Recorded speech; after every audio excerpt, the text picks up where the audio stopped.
In this demonstration, we'll go over how to create believable drop shadows on certain objects.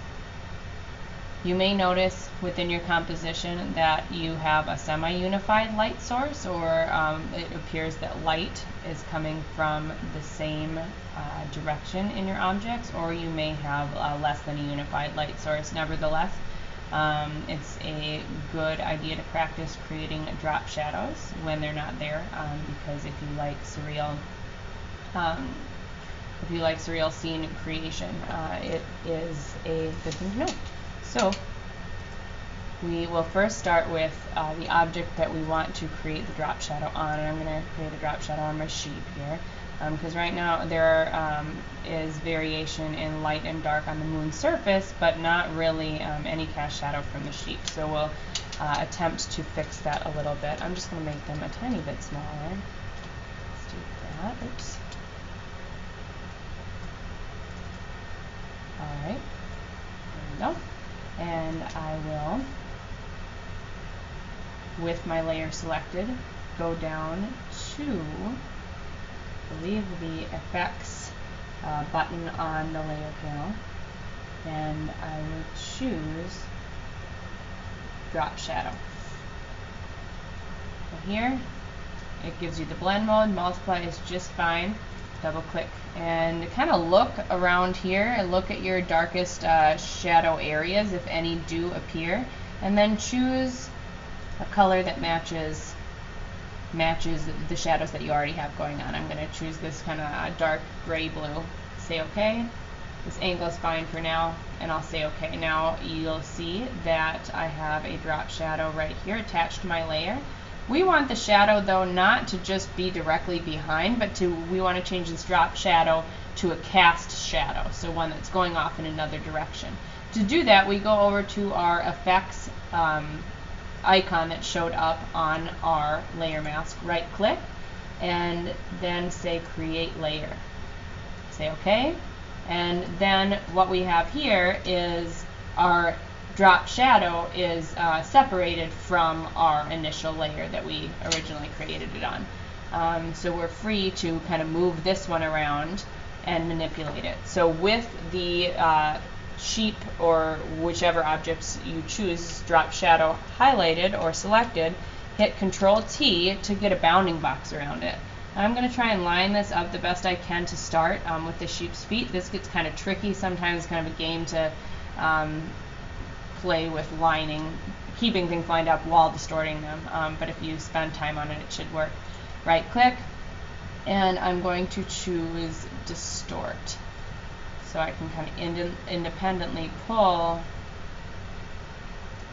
some of these around.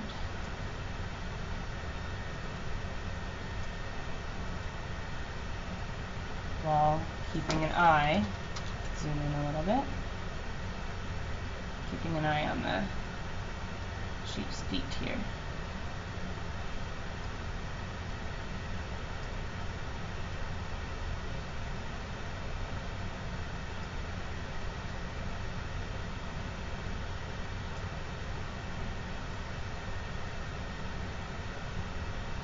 Let's see. This is kind of a game of sorts to play here. Like I said, if you have already cast shadows, you're going to want to try to get those shadows to kind of line up in the same direction if it's a unified light source.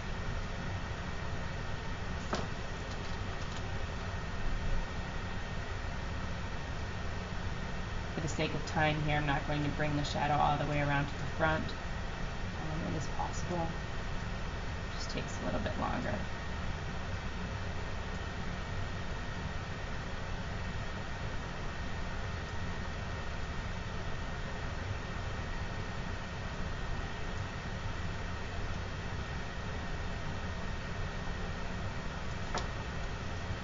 Alright, so while that's not perfect, it's good enough for now. I'm going to double click here and always get the shadow and move it around just a little bit. There, yeah, just to distort it a little bit more. Start.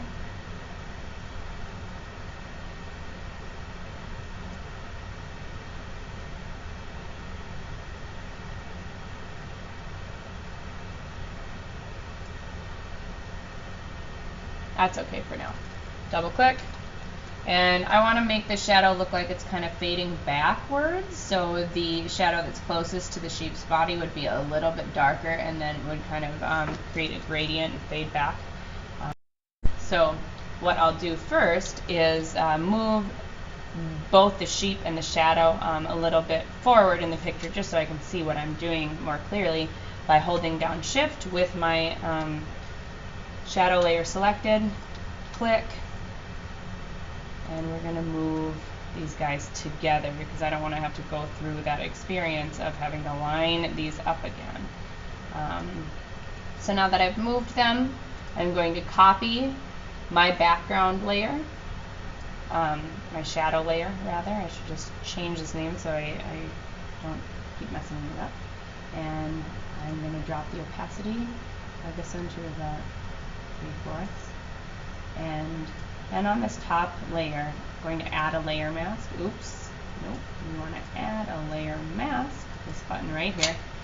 With the layer mask selected, I'm going to choose my paintbrush, and just like we talked about layer masks earlier in this project, the foreground and the background color are no longer black and white. Black means subtract, and then white means add back. So I want to slowly subtract some of this top layer so that it looks like the background of the shadow here is a little bit less intense than what's near the sheep's feet.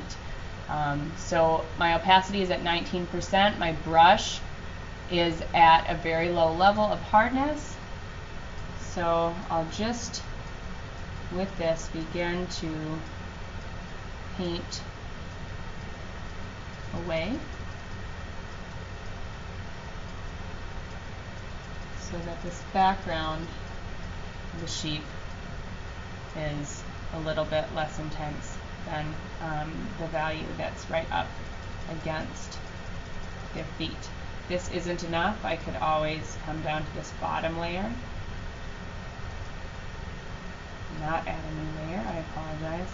So I can add a new layer mask, and then I can paint that slowly away as well. There we go. And that's a little bit about creating believable drop shadows from, or cast shadows, starting with the drop shadow and then adding a cast shadow.